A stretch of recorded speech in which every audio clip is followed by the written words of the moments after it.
pasamos al siguiente punto. Nosotros leemos libros y revistas que declaran, por supuesto. Oímos discursos y conferencias que declaran, por supuesto. Y también nosotros mismos declaramos por escrito o de palabra muchas cosas. Cuando nosotros tenemos una secuencia de proposiciones, a eso le vamos a llamar un discurso. Entonces, un discurso es una secuencia de proposiciones, pero una secuencia de proposiciones en función declarativa. Si no están en función declarativa, la parte que no está en función declarativa no nos interesa. La que nos interesa es la parte de las proposiciones o aquellas proposiciones que declaran algo ser o no ser, que debe ser verdad o falso lo que declaran. Eso es lo que nos interesa de un discurso. Pero hay dos tipos de discursos diferentes. Entonces, vamos a suponer que yo diga el auditorium en el que estamos en este momento fue inaugurado hace 3 semanas. Desde entonces se han tenido en ese auditorium 2 cursos. Uno de la Fundación para la Educación Económica, otro de Lógica. Y el auditorio se piensa que seguirá siendo usado por el resto del año. Punto. 3 proposiciones. El auditorio en el que estamos se inauguró hace 3 semanas. Primera proposición. Segundo, fue estrenado, usado para un curso de la Fundación para Educación Económica. Segunda proposición, declarativa también. Y la tercera, y la estamos empleando para el curso de Lógica. Tercera proposición. Y cuarta todavía, dije 3 o 4, y pensamos seguir usando este auditorio por el resto del año. 4 proposiciones. Eso es un discurso. Pero ese discurso se llama exposición. Yo estoy describiendo, exponiendo una realidad, un hecho. Entonces,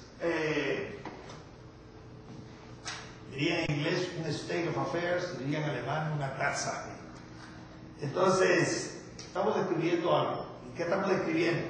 Este auditorio se inauguró, que se usó para tal cosa, se usó después para otra cosa y se va a seguir usando. Son las 4 proposiciones. Es una mera exposición. Ahora, vamos a suponer que yo añada una 5ª proposición. Entonces yo dije, la primera proposición se inauguró. La segunda proposición se usó para educación económica. La tercera proposición se está usando para lógica.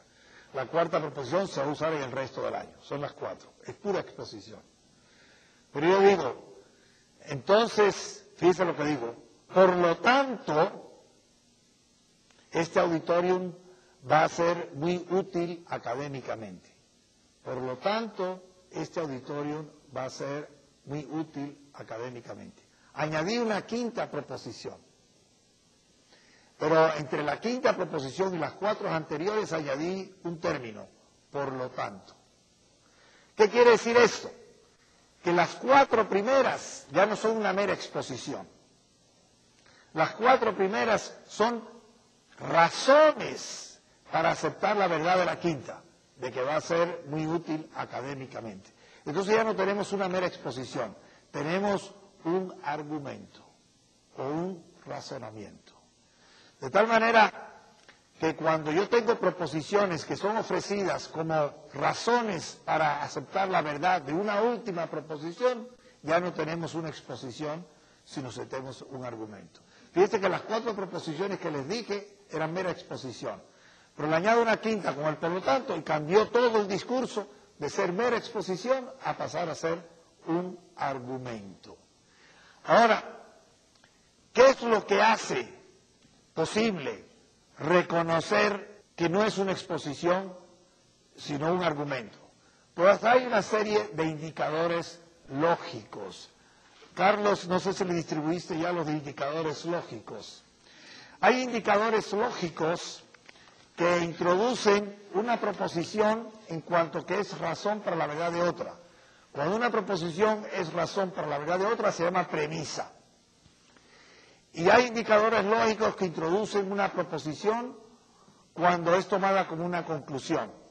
Entonces, cuando hay un indicador lógico que dice que la proposición que sigue ese indicador es una conclusión, se llama también lo que sigue al indicador lógico una conclusión. El argumento tiene premisas y conclusiones. Premisas, las proposiciones que se ofrecen como razones para la verdad de otra. Conclusión, aquella proposición para la cual las otras sirvieron de razones para aceptar su verdad. Voy a pasarles brevemente indicadores lógicos usuales. Si yo digo, por lo tanto, lo que viene inmediatamente después de por lo tanto es una conclusión. Si yo digo lo que demuestra que, lo que viene inmediatamente después de lo que demuestra que es una conclusión. O lo que prueba que, o de esto se sigue, o de tal manera que, lo que indica consecuentemente, consiguientemente, etcétera. Todo eso, lo que sigue a esos indicadores son conclusiones. Viceversa. Si yo empiezo diciendo, dado que, lo que sigue a dado que es una premisa. Porque, lo que sigue a porque es premisa. Por, lo que sigue a por es premisa. Por la razón, en vista del hecho, en la suposición de, en el supuesto, como lo muestra, como lo indica. Entonces esos son indicadores lógicos que indican, que señalan que lo que sigue es en realidad una premisa.